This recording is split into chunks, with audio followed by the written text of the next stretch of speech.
Warpugs, you guys introduced me to so much amazing stuff that every so often I feel the need to introduce you to something that I know about that you guys haven't even mentioned to me.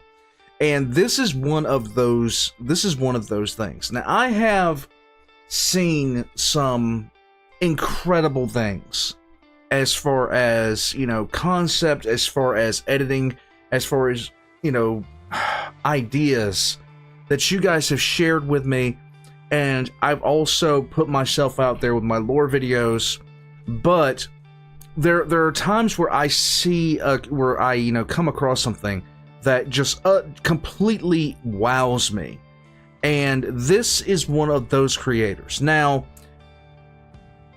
I wasn't thinking about doing this until today. I saw a trailer for Melodysheep's upcoming. He has something upcoming. He or she, I don't know really who Melodysheep is behind the computer screen, but they have something new coming out called Engineering Earth. Now, I plan on checking this out. I will most likely be checking it out for the channel. But there were two videos that I watched at one point that utterly stunned me with how beautifully they were done and how just how amazingly put together it was, the visuals, the whole 9 yards. The music was incredible. Everything just fit together so well.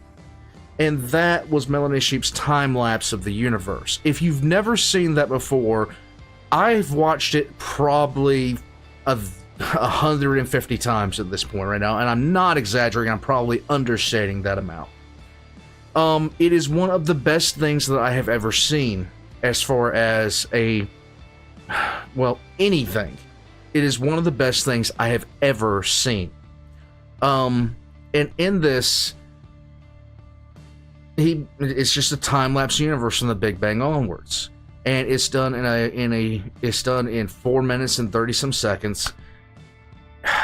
If you have not seen Melodysheep before, that is the #1 video that I'd recommend, followed quickly by time lapse of our future. Now, I have not seen much else from them, but when I saw that trailer pop up today, I was like, you know what? I'm going to do what my community does for me so often, which is introduce me into something absolutely cool. And so, I came across something that Melodysheep had put together in compilation with another group that monitors sounds from deep space. This is called The Sound of Space, A Sonic Adventure to Other Worlds. I'm a massive fan of space, as far as I always joke around about how we're never reaching Mars. I always joke around about this is why the aliens won't talk to us, but space fascinates me. I have no problem saying and admitting that I cried like a baby when I saw the Falcon rockets land, because I knew it signaled a new era of our ability to go to the stars.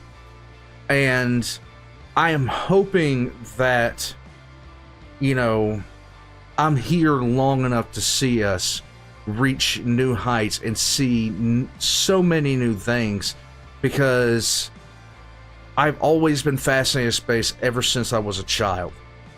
I was that kid that wanted a telescope. I was that kid that wanted star charts. I was that kid that studied the sky. I was that kid that, was really, really fascinated with, alien life, and really fascinated with, star systems and everything like that. That's the reason I love 40K. And I'm fully convinced it's the reason I love 40K, and I'm not so much a fan of Warhammer Fantasy. And I'm such a fan of Star Wars and everything else like that. Sci-fi has always been my favorite genre of anything ever, for any reason under the sun. And guys, I have such high hopes for us. I really do. But that's neither here nor there. I'm going to shut up and stop rambling. Melodysheep, The Sounds of Space, A Sonic Adventure to Other Worlds. Let's get into this. In space, no one can hear you scream, but you do vibrate at frequencies. Let's go.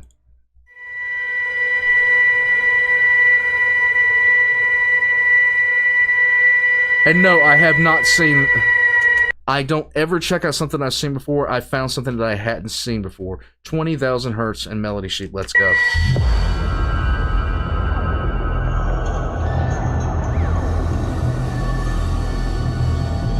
The best marketing tagline in movie history might have been from the Ridley Scott film Alien. Yes, it was. I just said it. No one can hear you scream. That phrase is true. And not only because of the distance from Earth, it has to do with how sound travels. You don't have sound in space because sound requires molecules. You have to be able to move the molecules with the sound waves, and without the molecules there, the sound just doesn't move. Space is silent because it's virtually empty. As few as 10 atoms in a cubic meter, compared to 10 trillion in our own atmosphere. And without that thick soup of atoms, sound just has no way to travel. But billions of years ago, it was a different story. Oh my god, get ready for a visual treat, guys. Not long after the Big Bang, the entire universe was a ball of hot plasma, thick enough for sound to pass through. Shockwaves from the formation of the universe rippled through space, creating a cosmic rumble deeper than anything our ears could detect. What you're hearing now are those actual sounds, decoded by researchers and pitched up to something we humans can hear. These are the first sounds ever created. How? Primordial stirrings from a newborn universe. How did they get them is the question. Today, space is a lot bigger, a lot emptier, and a lot quieter. But we should be grateful, because if sound did travel through space, we would all be bombarded by a constant, deafening explosion. The roar of the sun.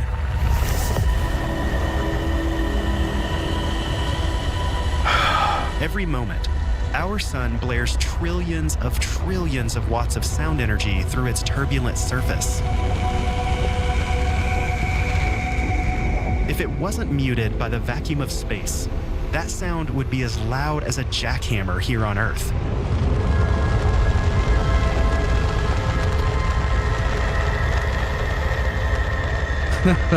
Luckily for us, we have the void of space to protect us. And we live in a world of amazing sonic diversity. The sandy deserts, the lush forests, the sound of the ocean, both on its surface and below.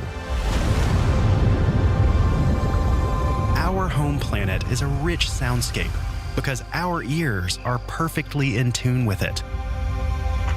I hate to even pause during the middle of this. I hate to even stop it for commentary because there's so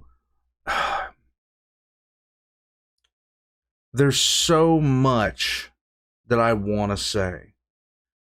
The way that sound travels through water, that was my specialty when I was in the military. I listened to the ocean. I listened to the sounds that the sounds in the water.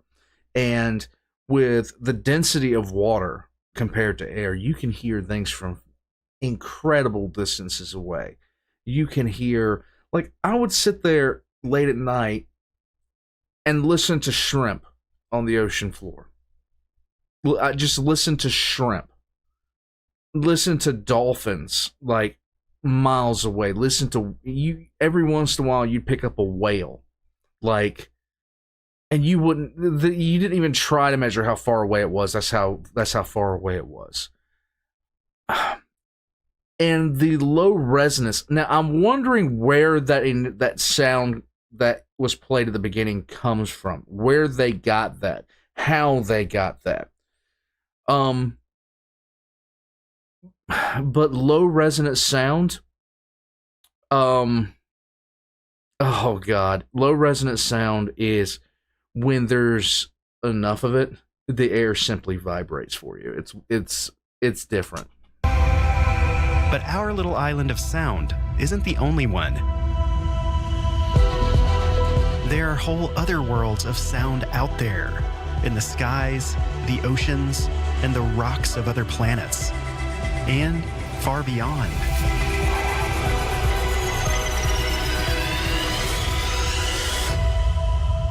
I swear, everything he produced, everything that I've seen him produce could be on an IMAX.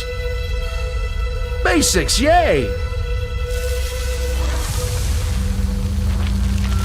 What is sound? It's the vibrations of molecules in the air. It's a pressure wave. Sound takes on many forms, but the kind that we're most familiar with is pressure waves moving through gas. Sound travels faster through lighter gases like helium. making our voices sound higher pitched. When the air is colder or made of heavier gases like sulfur hexafluoride. Sound travels more slowly. But there's even more to it than that. Yep. Sound can be transmitted through any kind of physical medium. So if you are in a swimming pool, you can still hear sound. That's being transmitted through water. Earthquakes are essentially sound waves being transmitted through the solid earth. That's actually true. That's actually 1000% true. That is like an earthquake. An earthquake is a shifting of the faults, yes, and the adjustment of them. But the shock wave is nothing. The sound is nothing more than amplitude. And a shock wave is, if you want to look at what amplitude looks like, as far as how it would appear on specialized gear, just throw a rock into water and watch the waves bounce out. And that is an approximation of what amplitude looks like for you. Our experience of sound here on Earth is only a sliver of what's possible. Each planet is a unique soundscape, shaped by its particular makeup. So let's go from planet to planet in our solar system to find out what the surface of each one would sound like to our ears. To be clear, you'd pretty much die instantly everywhere but here. But we're gonna pretend to have superhuman powers that will keep us alive. Hoorah. So with that disclaimer out of the way, Not joking about that either. You wouldn't die instantly on some of the planets, but you wouldn't last longer than a minute on any of them. let's start closest to the sun. Mercury. Places like Mercury and these rocky bodies with no atmospheres would be similar to being in space. There would not be much sound, if any.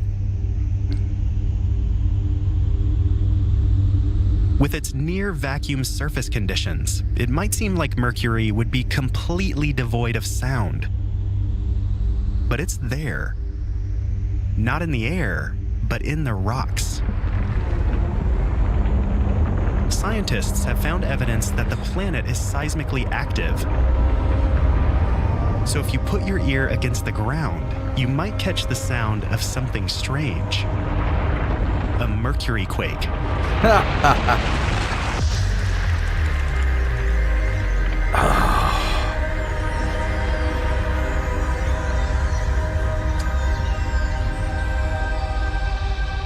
Next up, Venus.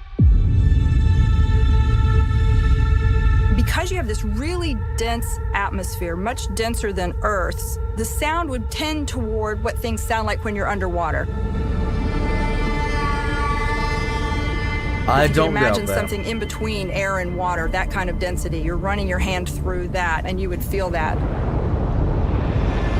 And the biggest problem with Venus is the wind, because the winds of Venus blow at an incredible rate. I think it's well over, I can't remember the exact number, but I know it's over hurricane force. if you were to just materialize in that environment of 900 degrees Fahrenheit and 100 times our atmospheric pressure, you would first be crushed, and then you would probably just burn up completely. One thing we do know about Venus is that it has lightning. So you might hear thunder. It turns out that Venus is one place we have real audio from. Oh. In the early 80s, the Soviet lander Venera 14 successfully landed on the surface. It survived for nearly an hour before shutting down. And during that time, it picked up these eerie sounds of the Venusian winds.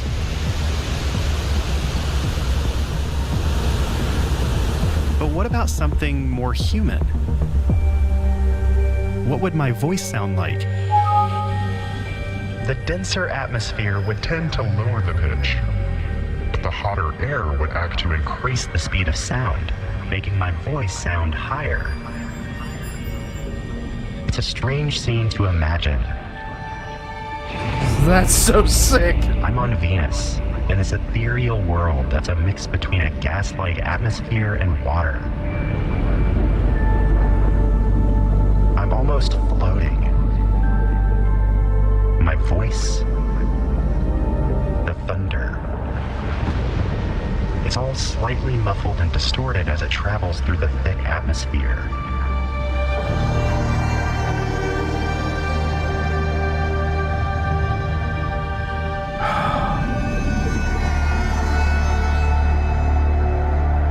Our next stop is a...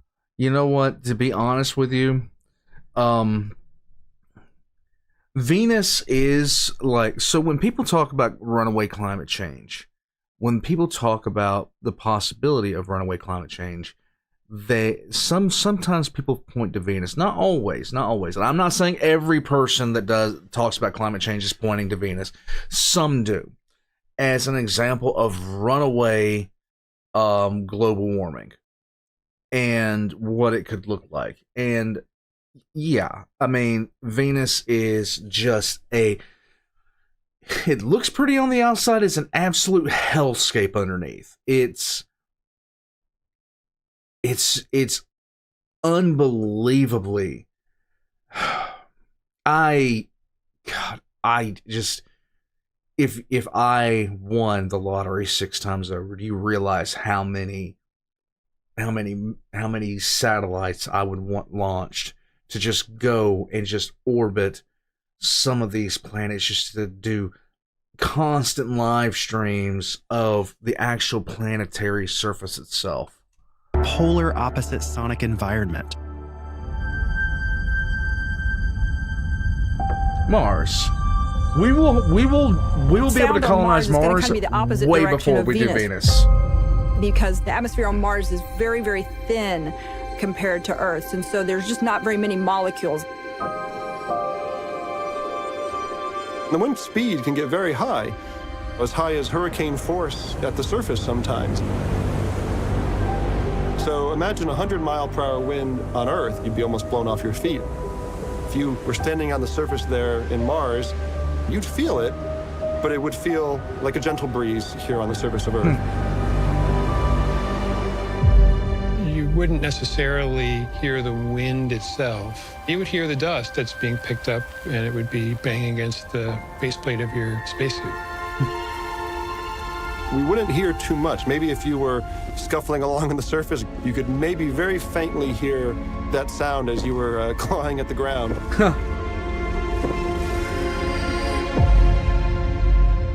But Mars is another world where we don't have to rely purely on speculation.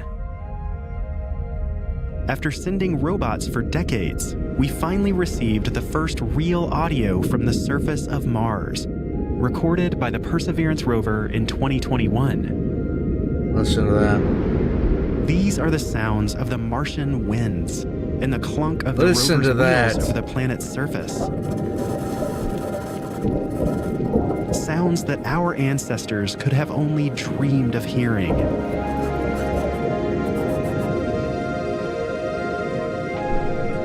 Wind and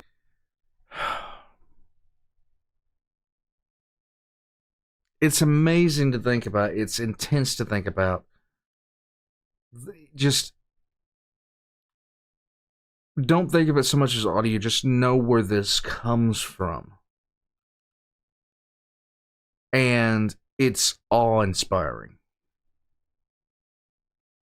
I don't know if it hits you guys the same way it does me, but it's awe-inspiring.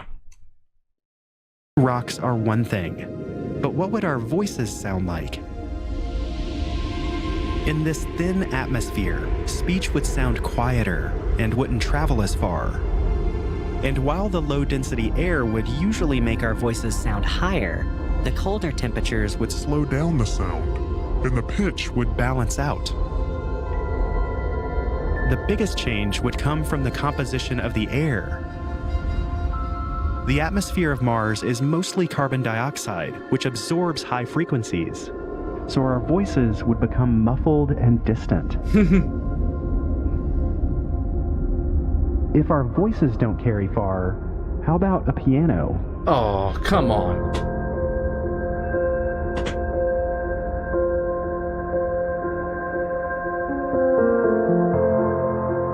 In the faint Martian air, it would sound like something you might hear in a dream.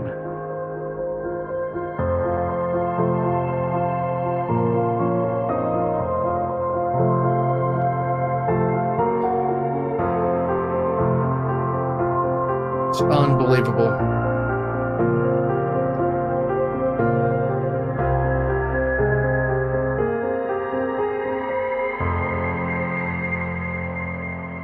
Let's continue on to the outer gas giants, starting with the biggest. Okay, so let's recap. On Mercury, you land, no spacesuit, you burn to death and die. Very few, like 20 seconds tops. Venus, you land, your skin burns off your body, you're thrown, you die. 20 maybe 40 seconds tops. Mars, you just suffocate to death. Or you're not going to freeze to death first, you're just going to suffocate to death. Welcome to you turning into a pancake. Jupiter!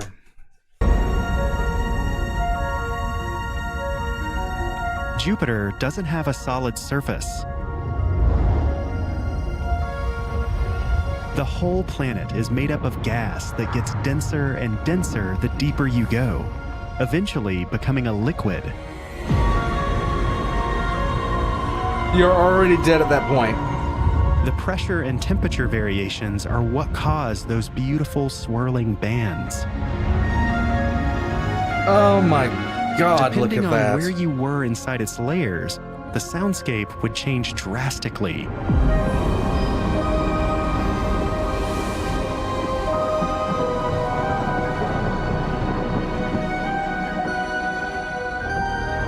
The interesting thing on Jupiter is that the pressure and the temperatures where the cloud decks are actually not so inhospitable. Really? You have these super powerful lightning bolts. Or you'd hear echoes of echoes of echoes just back and forth.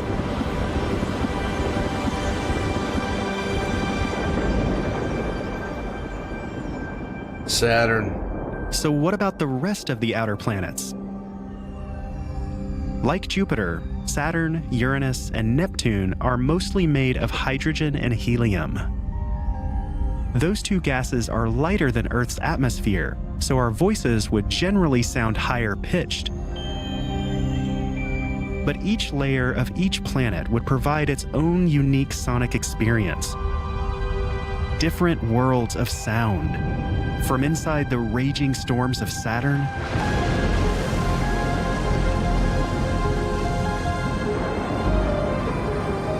to the frigid methane clouds of Uranus.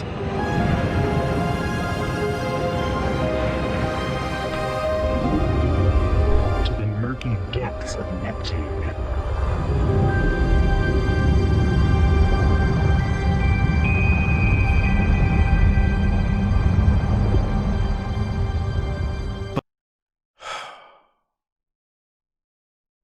I want to launch probes. I want to launch probe after probe after probe. I just want to see it. I just want to see it. That's all. But what about our old friend Pluto? It is probably When I was a kid, Pluto was the 9th planet. When I was a kid, Pluto was considered a planet. It was so odd to me when I first heard that Pluto was actually a moon. Because you grew up and it was like there's 9 planets in the solar system. And then all of a sudden one day it's like 8 planets. I'm like, wait a minute, who failed elementary science? What happened here? And then I just sat down and I think I spent about 5 or 6 hours just looking at all the articles and all the research that had been done and how they had figured this out. probably the thinnest bound atmosphere that we know, but it also looks really complex. I mean, it's got layers. It's pretty different because the temperature is so low. Nitrogen is an ice. Carbon monoxide is mostly an ice. That's probably the weirdest, most different kind of place in terms of thinking about how composition, temperature, pressure would affect the sound.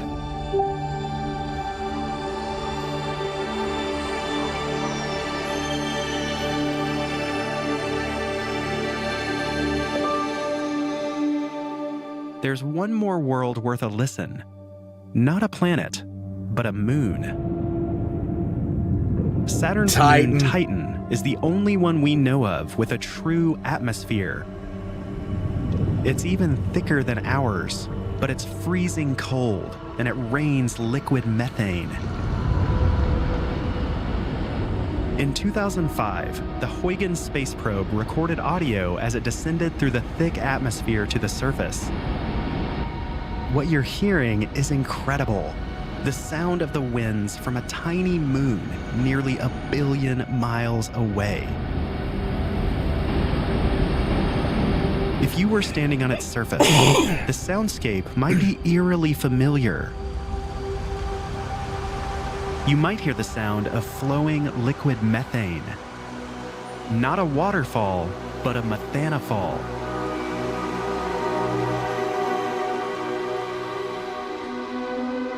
I just want to see it. When you think of space, it's mostly space, where there's no medium to transmit sound. And yet, it's perfect for light. Light fills the universe, but sound doesn't. And light has its own The whole frequency. universe is connected by light. Light anywhere in the universe can travel to anywhere else in the universe. But with sound, you really are 1 trillion different islands of sound. We think of Earth as special because it can support life. But it goes much further than that. It's one of the true places in the universe where sound is abundant. And all of that sound has impacted life on an evolutionary level. If you look at life on Earth, being able to hear something seems to be a very big advantage, biologically, right? Because you can become aware of either predators or prey or food sources. So alien life in the universe would probably have an advantage to hear things also. Most definitely. In whatever planet or ocean or atmosphere they lived in. These aliens would probably perceive sound in a totally different way. A way that's in tune with their own environment. And perhaps hear completely different frequencies.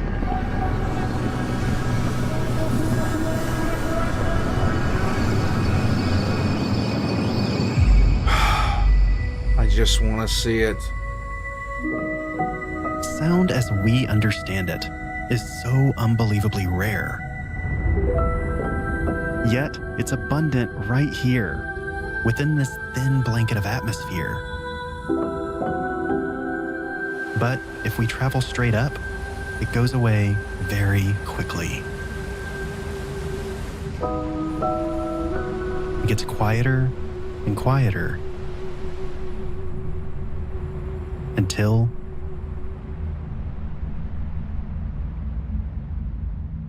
it's gone.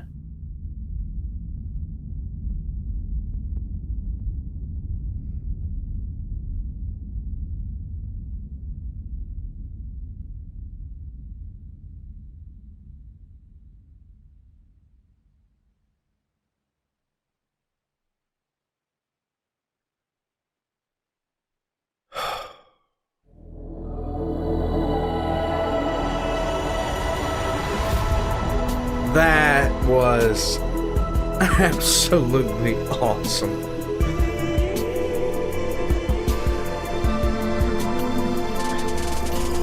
That was absolutely awesome.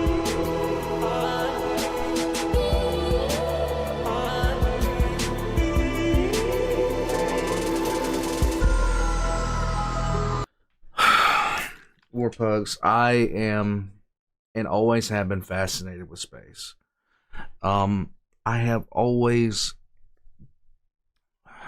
I don't keep track of everything, but I do like to keep apprised of things.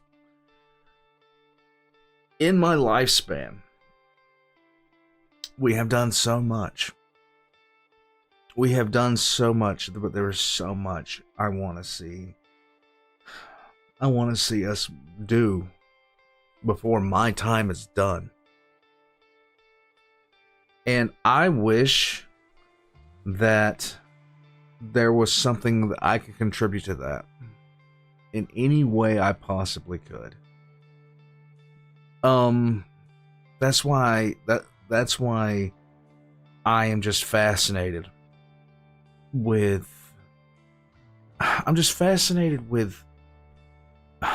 God, so much.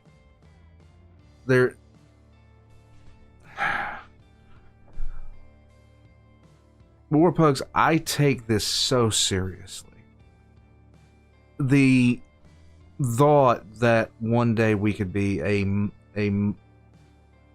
extraplanetary species, that we could have colonies set up, that we could explore and populate the stars, that is an idea that's always fascinated me. I've always just that is the number one, that is one of the number one things I listen to when I'm not recording for the channel or doing my lore videos. Back when I was doing lore videos, I've kind of stopped that for now until I can figure out a way to be more efficient about it, because right now I'm painfully inefficient with it. But this is the kind of stuff I like to listen to. I love listening to two things: natural history, and I love to listen to scientific talks about space. Now, I am in no way close to an expert on subject matter or anything like that. So if you're looking for any deep insight from me, it isn't there. I am just simply, it is one of my greatest interests. And the day I am told that we are going to Mars, that the mission is launching, you can best believe that I'm going to be watching every second of it that I can. Because I want to be, that is one thing I want to see. I want to know what it was like for members of my family when they saw people set foot on the moon. I want to know what that was like for them. And when we eventually do go to Mars, even at some of the shortest distance between Mars and Earth, it's going to take 20 minutes for the signal to get back and forth. That's an amazing amount of time.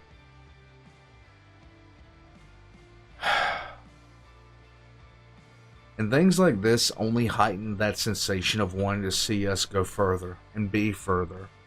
And of course, I'm always at the same time. I at the same time I look at something like this and I'm just like, God, I just want to see it. Other things pop into my head. What could we find out there? Like, eventually we're going to find more complex life than bacteria that we found on Mars. Eventually we're going to find more complex life. What is that going to look like? What are we going to see there? What's it going to be? Warpugs. Melodysheep delivered something amazing here. And the entire group that he worked with on this, simply put, incredible. Sound was part of my profession when I was in the military. I listened for sounds. You learn to listen to background noise. I like to joke around and say I'm one of the deafest people that you've ever met, but I hear so much. I'll hear more of a background conversation than I will somebody talking to my face. And so for me, hearing just the sound of the descent of a probe heading to a moon orbiting another planet is just it is an experience that it borders on absolute magic.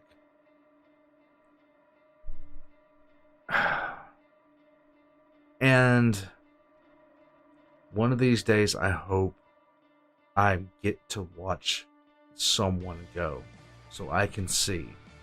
Because I know, just sitting here now, unless we have a technological revolution, the likes of which happened in the early 1900s, where the main mode of transportation went from riding horses to launching rockets to get into space. Unless we have that scale of technological revolution, I myself will never feel what it's like to be in the void of space. I will never know what it's like to set my own eyes on another planet in person and be close enough to do that. I won't make it that far, and I know that. And that at the same time it depresses me. I want to see someone do it.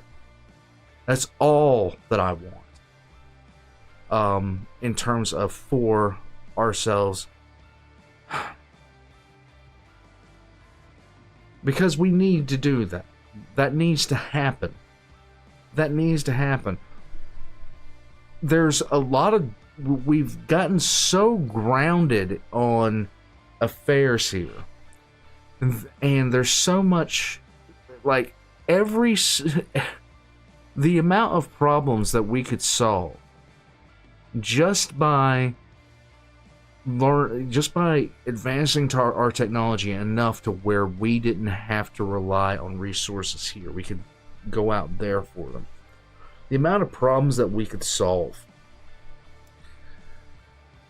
So many things that wind up being in conflict would disappear because there just simply wouldn't be a need for anybody to be concerned about it anymore. Nobody would have to care anymore. There wouldn't be a worry about it anymore, because why would you worry about, resources when we have that? When we can attain that, when we can go get that. And it's not that big of a deal. Warpugs. The future of humanity is in the stars. That is where it's at. And one day, we as a collective species need to just wake up and realize that. Realize that we are meant to be out there. And when I was a kid, even when I was a kid, I was sitting there looking, I was like, wait a minute, we were thundering ahead. We went from horses to landing on the moon in 70 years. We did that. We went from horses to flight to this And now we're at space shuttles? Now we're not even going back? Why aren't we going back? I was a kid in the the late 80s, early 90s. And the first thing I asked my teacher when I learned about the Apollo missions is like, why haven't we been back since then? Why haven't we gone back? Why aren't we trying to go further? I'm going to stop my senseless rambling, Warpugs. I think you get the point that I'm trying to make here. And God help me if one of you out there watching this, one of you winds up being one of those people that winds up doing that. Just let me know what you in some way, shape, or form.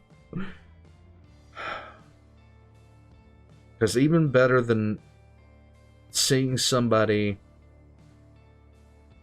be able to do that, it would be having a personal connection with somebody that did. That would be, simply put, amazing. Warpugs, I'm going to take off from here. Thank you for listening to the ramblings of an old man. And check the links in the description below for all of Melodysheep, and it is a channel that I over 1,000% recommend. Remember, timeline of the universe and timeline of the future. The two things that you should check out for your own benefit. Crank up your headphones. It's a visual experience. It's an absolute visual and audio experience. Just like this one was, like, even more so in my estimation. As far as everything else goes, my links are going to be in the description below, including the links to my own personal store. And join as a member of Patreon for early access. Let me know what you think about this in the description below. Let me know what you think about, well, my incoherent ramblings. I'll catch you guys next time.